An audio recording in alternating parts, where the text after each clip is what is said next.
talking about. Look, see, it's a disgrace. As you read the text, read it when you go home. It's a disgrace to be set on the left side, on the left hand of Jesus. But it's even more worse because Jesus himself says to them, depart from me, you're cursed.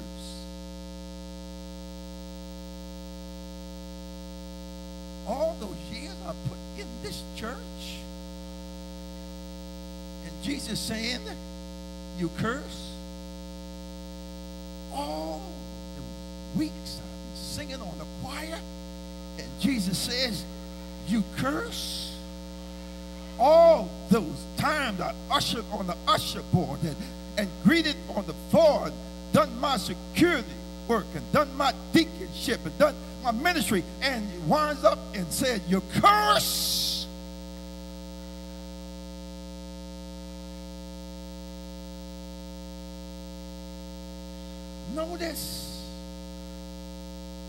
Notice, my friend, that in every church there is wheat and tares, sheep and goats. Everybody's saying they're going to heaven, ain't going to make it.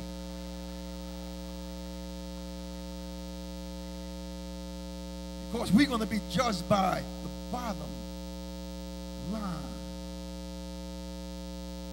Notice when you go home, every word has terror in it.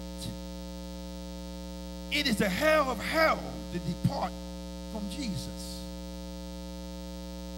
People always tell me, I don't believe in hell. Well,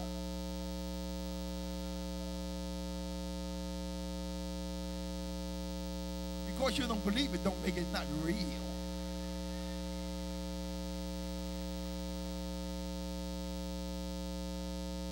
Who in here don't believe in the theory of when you jump off places? Gravity. Raise your hand. Because I want you to go to the balcony and jump and see whether or not you can go up. Because you don't believe something, don't change the law of God.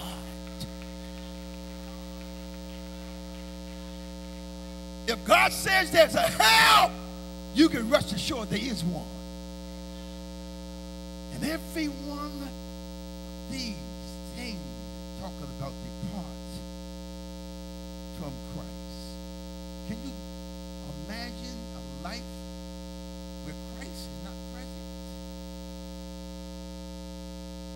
I understand more deeply when Jesus was washing the feet of the disciples. When he came to Peter, Peter said, no, you're not going to wash my feet. No. You're the master of the servant. And Jesus said, well, if I don't wash your feet, then you have no part of me. Peter said, don't just wash my feet, wash my hands, wash my head. Can I take a bath with you, Jesus? Because Peter knows, my friend, to be without Jesus is hell itself. Oh, my friend, seeing all of this charge, my friend, is grounded around the fact not that you committed adultery, not that you stole, not that you killed somebody, not that you told a lie, not you just done some terrible thing, but all of this is wrapped around one thing: omission. Omission. Seeing distress, but you are so selfish, so taken up with your own ease and pleasure, so lost the part with your money that you did not minister when you could. Omission is the ruin of thousands of people in the church. Uncharitableness to the needy. Only looking out for you and yours.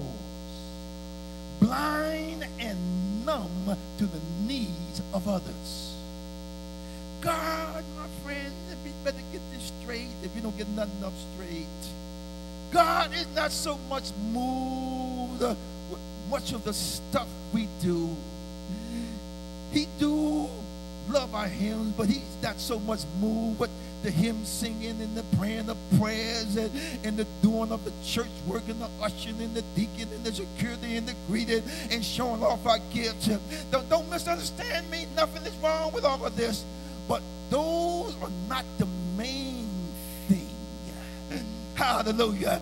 That's not the bottom line. That's not, my friend, that you and I will be judged on.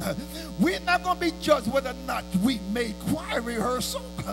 We're not going to be judged whether or not we ushered on a given Sunday. But we're going to be judged on what 25 of Matthew says. The bottom line, my friend, that's where we be judged by, the main thing.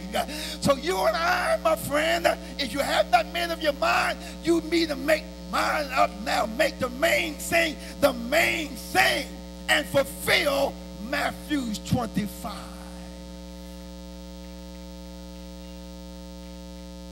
Because that's where we're going to be judged.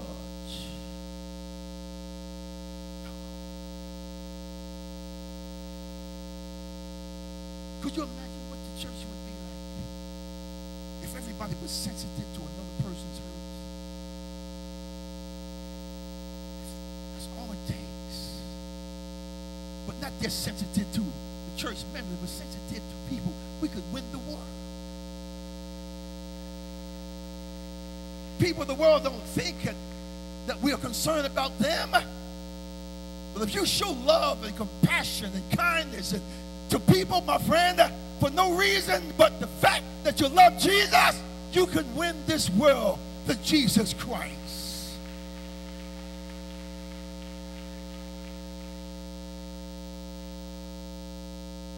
So I come on behalf of Jesus. May I commend you, doers of the word.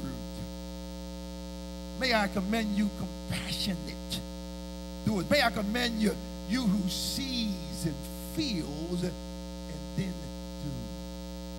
May I commend you, my friend, whose circle is bigger than you and your family.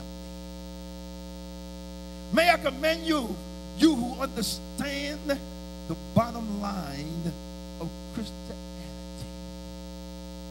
This might not seem like anything great, but if you have been involved in this, your turkey at your own house is going to taste better. Because you know somebody else is eating turkey. Some other family has something to put on their table. It makes you feel better when you know that you will help somebody who could not help themselves. My friend, the bottom line of Christianity is to do what you can for others.